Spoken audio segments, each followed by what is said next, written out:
Hey guys, welcome to this video. My name's Dan.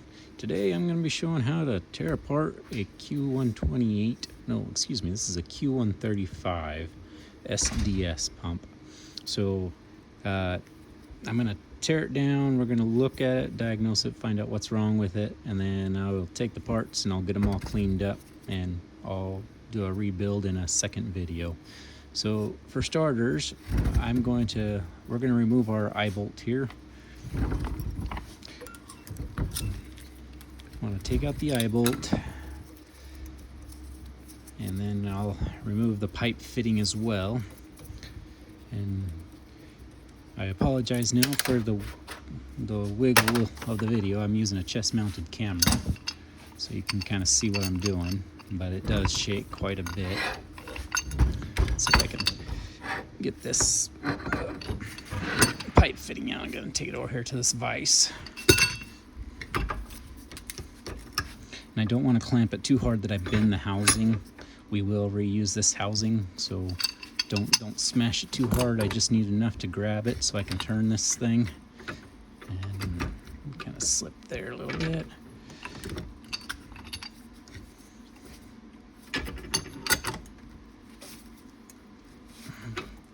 Pipe fitting is really tight. There we go. Okay.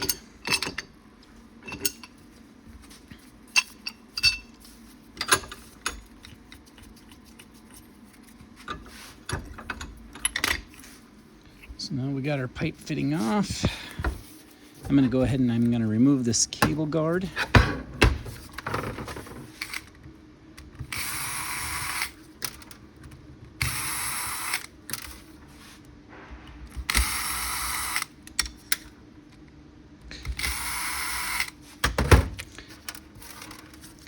So there's our cable guard, and underneath I have my date code. This tells me it's a Q135.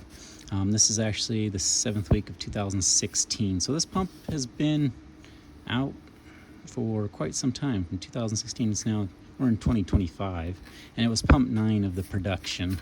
So that's what that means. So yeah, they've had this pump for quite some time.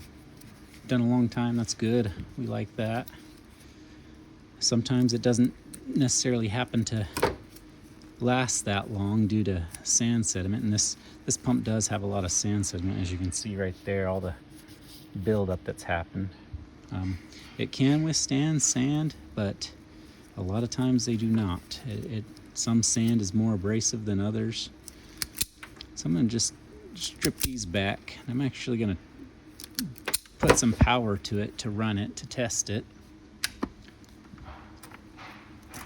So I have my 2 wires here and up there. There's my little meter that tells me how many amps, how many volts we're putting. This is a 30 volt inverter that we're putting to it, and this is dead, so we got nothing. As you can see, it kind of sparks there. Yeah, but no power, so it's a dead pump. So there's no sense in me trying to put it in a bucket of water or anything. So what I'm going to do is I'm going to start by loosening up the discharge head, but I'm going to have to clear out all this gunk to get down in here so I can get to the screws. The screws are buried in this dirt. So I'll just take my pick and just kind of rotate it around, break up all the dirt.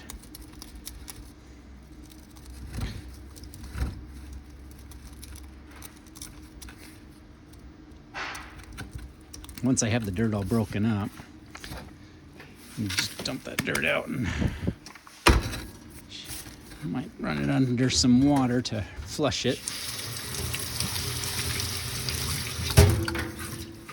I really want these heads clean before I tear it apart or pull them out, because if I don't have those heads clean, my little 532 Allen key cannot get enough bite and strip. But for right now, I'm not going to take it completely off. I'm just going to loosen up the discharge by giving it a few turns. And I don't know if you can... Oh, nope, that's not me. That's somebody in the background. Someone with an air compressor. But these can build internal pressure, and that internal pressure blows out quite violently at times. It's not always the case, but sometimes the diaphragm works like a reverse check valve, and it starts pumping water all into the motor housing, and it just builds up a lot of pressure. So we just loosen it to relieve the pressure, and then I will break it. If it doesn't want to break apart, you can take a flathead screwdriver, just put it on the lip there and give it a little tap. I don't have to do that in this case. It loosened up quite easily. I can see that it's separated, and fortunately there's no air. Next, I'm going to pull my end cap screws and my set screw. So the set screw, this set screw is only for the purpose of being able to pull this end cap off. So we'll pop the set screw out. Next, I'm going to remove the two end cap screws. And once again, these are 532s. This one was a 3/8, I believe.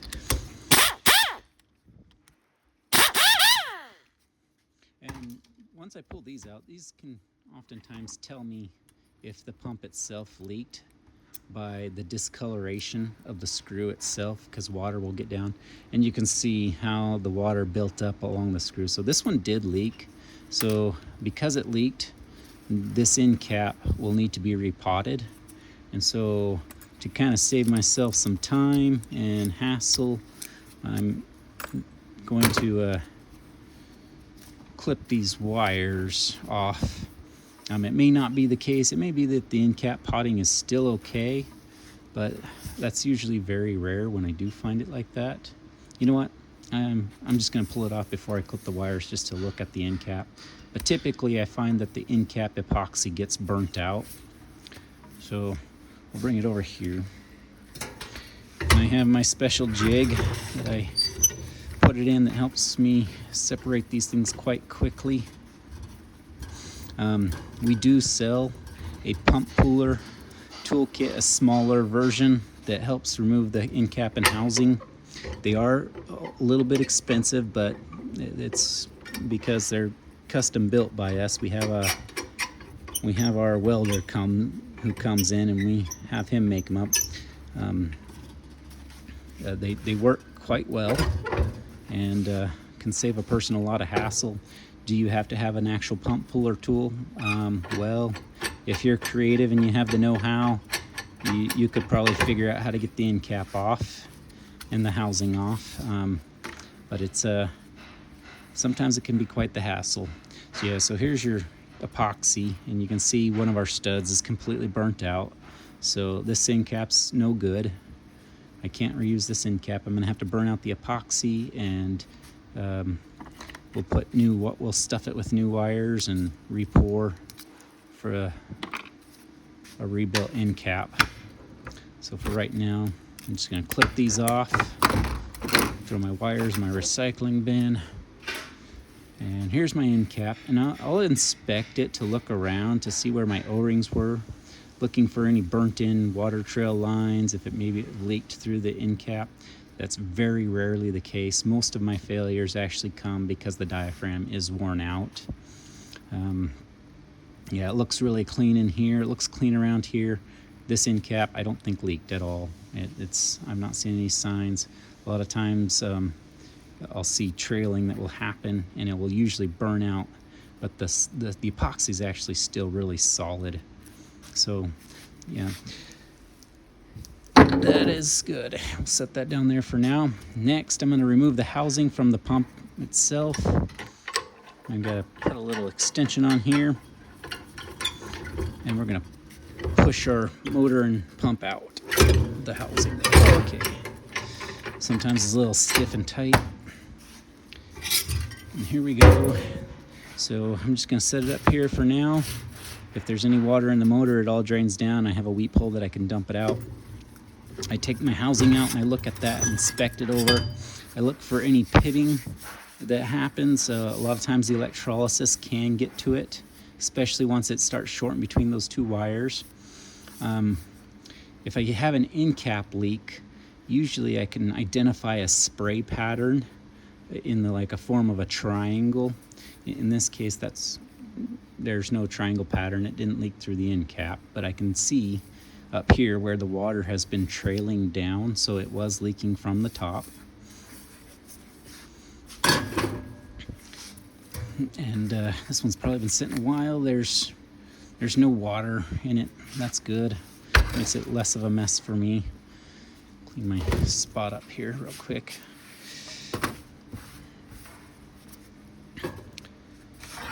So as you can see, our motor is fairly clean right here, but then right here is where we actually have the water marking. And it looks like, judging by the water pattern, you can kind of see we have this line. So it looks like it filled up to water here, and then it filled up to water here. So the leak was actually quite large. And this is what kind of fills up throughout the day. Because this pump runs on solar, it runs on sunlight. When you got sunlight, it fills up if it's got a leak, and then it stops. And then the next day it kicks on again and it fills up a little bit more. The motor can run a little bit for a while, even with water inside of it. But you can usually go back and count depending on the rings of how many lines there are. And I would say this probably started off, the leak was very small. I see little small kind of line pattern, so it started off small, and then the leak got progressively larger to where it finally got up to this end cap, and then the corrosion in here probably started happening and probably burnt out our brushes inside here. But let's go ahead and look at the top of the discharge head. We'll look at our check valve, we'll look at our relief valve, we'll look at our diaphragm and pistons.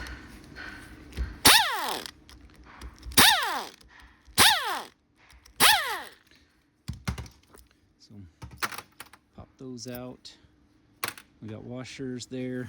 To take our check valve, you just take a little blunt object like a nut driver, just give it a little tap. It's a bit stiff, but there we go. So this here is our check valve, and you can see there's a lot of grime built up on there. That grime, mud, sand, that's usually what wears out your diaphragm pretty quickly. Now the diaphragm does, just because of the constant stretching that it goes through, it will wear out technically on its own over time. But being that this one with as much grime in it, and being that it was from 2016, that's actually quite impressive. So it managed to avoid getting a hole worn through fairly quickly. But our check valve flaps are all good. Water enters through these holes, comes out through these holes on up through the top.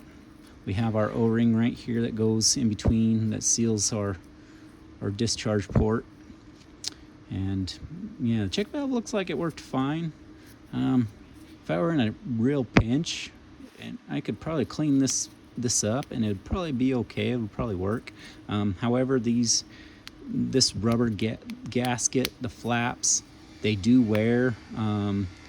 They can become a little more stiff over time, just exposure to the elements, and they can actually kind of stick open, and it probably wouldn't last very long as a new one. So I don't ever rebuild with them. But if I were in a serious pinch and I had one that was not used as long as this one has been, I would be able to reuse it. But here, it's really not worth my time to clean them up. I just toss them. Next, we'll remove our suction screen. Sometimes these get corroded on. They can be stiff. You get dents in them like this. The customer just, knocked it up against something. If I have a dent like that, I do try to push it back out so I can get the screen off. And then I'm just grasping it just enough to get some grip on it, but I'm not squeezing it. And I just kind of rotate it around to try to get it past the sand to get the screen off. That screen is fine. I can clean it up, reuse that. Take my relief valve out now. This is the relief valve. It consists of a little housing here. Let me pop it out. These can be in there quite tight as well. So I'm just gonna take my little rubber mallet and give it a few gentle taps. I try not to damage this part here. You can see right there, that's my little metal ball. And when these start blowing out, that spring starts wearing out, and you get water and sediment that starts getting past this, it blows out through here, this hole, and it can actually create a pathway, and you can lose out on pressure. Your pump will still pump, but it won't pump as much because you got water escaping out the relief valve. These are simply in there to kind of help protect against a blocked line or a frozen line. But if you do have a blockage, once the water starts going through it, it starts wearing on that ball and it doesn't seal up as well. And so you end up losing out on water flow. So if you have a loss of water flow, this is a prime suspect, and you can get these replaced fairly easily. So that's that. Our discharge head, I look at my seal, that this is the metal part where it seals up, and I make sure that it's not corroded out, that there's no electrolysis wear, no pitting. We want a good seat here. If it gets too pitted, then we wouldn't be able to use it. In this case, this is a stainless steel discharge head, and it looks great. Once I clean it up, it'll be like new, and we'll definitely be reusing this part. Here we have the pistons. We have piston screws inside holding the pistons, and then we have our rubber diaphragm. Now, this pump works by positive displacement. As the cam rotates around, these little pistons all kind of move up and down, creating the space inside the check valve for the water to flow. And this diaphragm and pistons is usually what goes out first in these pumps, especially when you have all the wear from sand sediment in there. So I'm going to remove the piston screws here.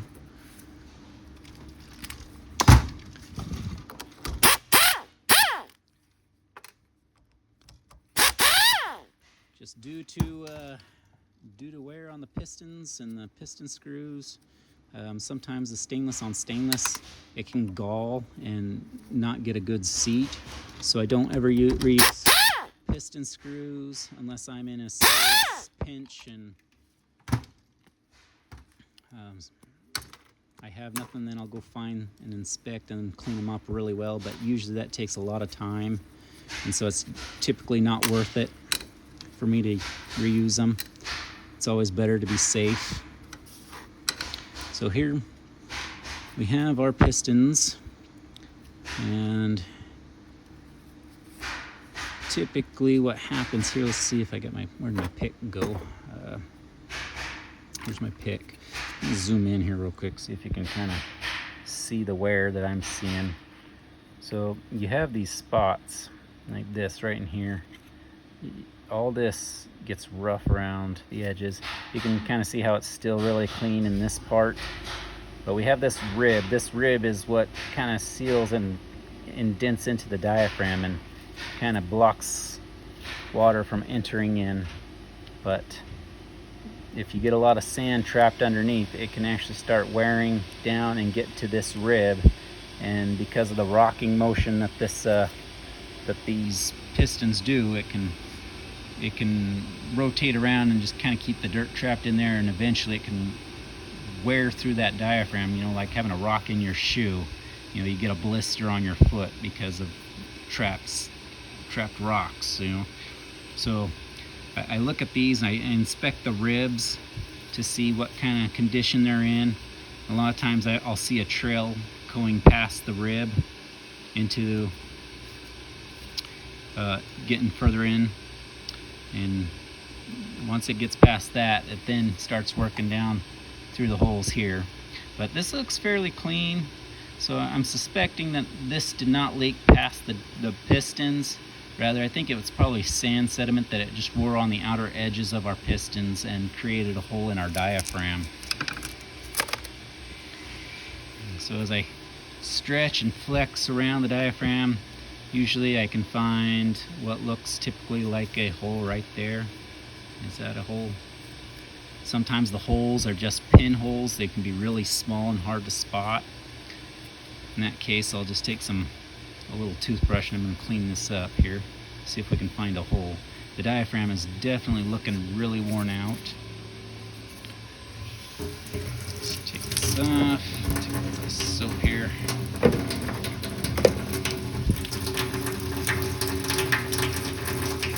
Once again, I apologize for the shaking.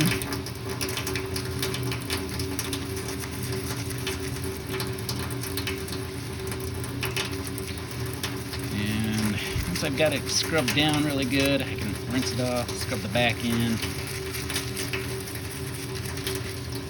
It's definitely well stained because of the brush dust. The motor brush dust will stain. It'll stain your hands. That's why I always wear the gloves.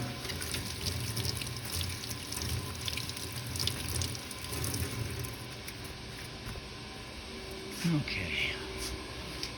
Blow it up.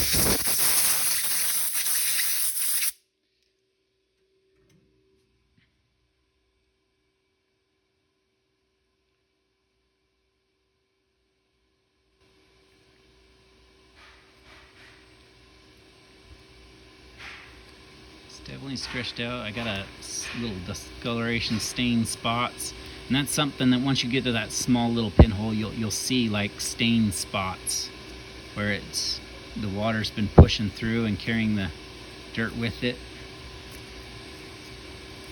And we'll typically find them on the outside.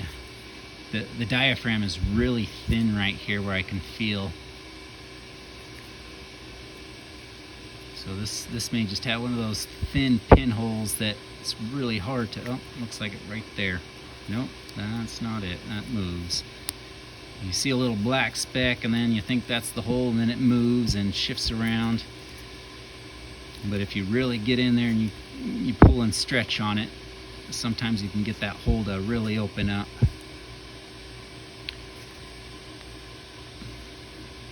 Right there, okay. I don't know if you can see that, but there is a small little pinhole right there where water was coming through. You see that little hole right there? That's a pinhole. So it did manage to hold really well, but it did get that little pinhole right there where it started pushing water through. Alright, so that's our diaphragm. It's definitely got worn out from that grit that gets trapped under there. Here we have our motor adapter screws. And we're going to take the motor adapter off.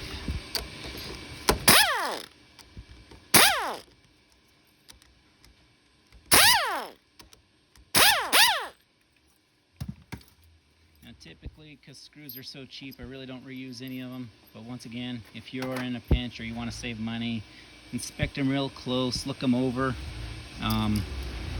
Make sure that they're not corroded out. That can weaken them up. Heads can break off easily if they're corroded. Here is our motor adapter. And once again, I tend to look for water trailing lines. Now you can see right here, we got a little water trailing line that's come down, and this is probably the one that had that pinhole. It's just a small little line. But once that, you gotta look, is that a spray pattern? Sometimes you get a spray pattern where water's going through, but I can definitely see a water trail line right here. So it definitely got past our diaphragm. I'll inspect our O-rings. Usually they're pretty clean. Looks pretty clean and solid around here. I'm not seeing anything that says otherwise. I don't reuse O-rings. So here we definitely reuse our motor adapter. I'm not seeing any pitting, no electrolysis. The electrolysis can wear out this outer part. But once it starts getting down on this surface here that meets up against that diaphragm, it could cause an issue. In this case, this one's looking really good. This can be reused. We can rebuild. And then we take a look at our rest of our motor here. So this is the cam with our cam plate. We got our cam plate sitting on the cam, 2 bearings. And the way it works is as this is locked into place, this rotates around. You can kind of see that little rocking motion that it does, and it's because the cam is cut at an angle. To take the cam off, we just take the set screw out right here.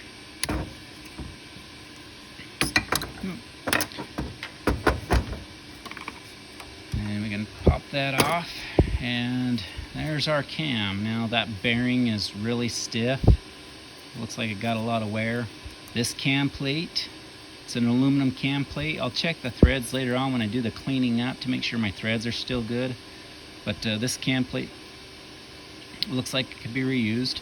Now you notice the surface here is actually pretty clean, and you can see a little bit of water markings right in here. I don't know if you can see that, but there's a little bit of water spots right here and here.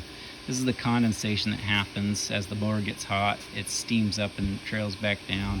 But if you're leaking past your pistons, a lot of times that water will all get in here and it'll corrode this up really well. The aluminum starts to corrode real fast and it gets yucky. Let's see if I got one. As you can see, like this one here, you can see how it's much more corroded where the water leaked down through.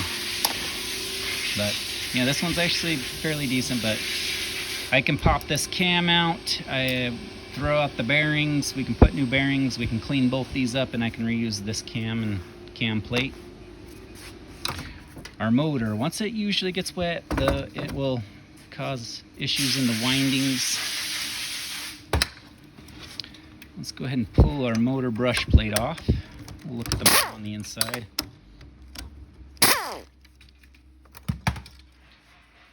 Don't need those anymore. Those are the motor nuts. You could possibly reuse them if your motor's looking clean and okay. What I do, there they are. I clip the wires off just to get them out of the way. If you're going to reuse your motor, use a rubber mallet to kind of tap. We don't want to damage these studs if your motor's still okay. But you just give the studs a few taps and it pushes this part out here. Ugh. In this case, I'm going to give it a little bit more.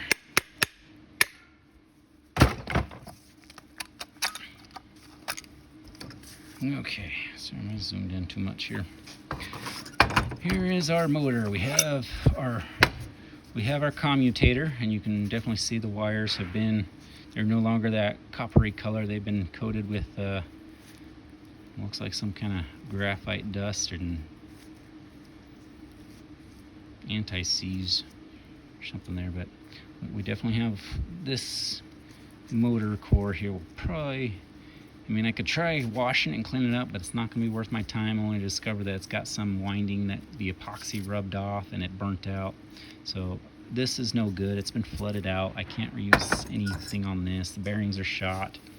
Here we have our motor brushes, and it looks like they didn't have too much wear on them other than, the water getting in and it's starting to rust out pieces.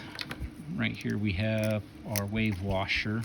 This is what kind of takes out the vibration in the motor off the commutator. Little wave washer there. But yeah, this is no good. I wouldn't reuse any of this just because it's gotten so corroded. Our magnets are probably fine, and I could probably clean up and use this, but it's really not worth the time and effort. So we tossed that. And this will all go for recycling. And there you have it. That's our complete teardown of our Q series pump. One thing I did not mention is on our cam plate, or our cam. So there's these little indentations right here. I don't know if you can see these indentations. These just indicate the size of the cam. 2 dots means it's a 135, 1 dot means it's a 130, and no dots means it's a 128. For our T series, to indicate that it's a T, this is a T meaning triplex instead of a quad. We have a triplex here. There's always a dot to the right indicating it's for the triplex. So we make sure we got our cams correct to their application. And yeah, so that's what that is. So this is a Q135 indicated by these 2 dots. And yeah, so there you have it. That's our complete teardown. I'll reuse my housing, our motor adapter, discharge head. We'll reuse that suction screen, and we will reuse our cam plate and our cam. Get the bearings swapped out. These could be reused in a pinch, but you know, they're cheap plastic. They're not an expensive part. I have lots of them, so I've just put a new one in so I don't have to worry about whether the plastic's been warped or not.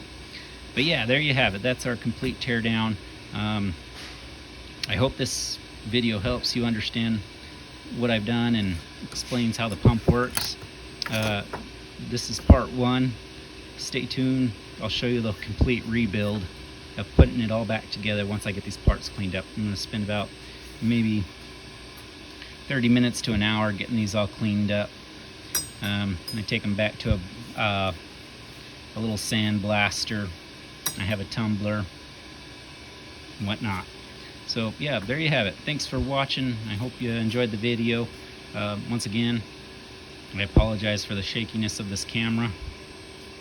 All our parts, if you're wanting to rebuild your own pump, you can find all our parts. You can give us a call. We're here at Sun Pumps in Safford. We do supply parts for all our pumps, and we have the tools as well to help you take them apart. Yeah, our information's all found at sunpumps.com. Thanks for watching.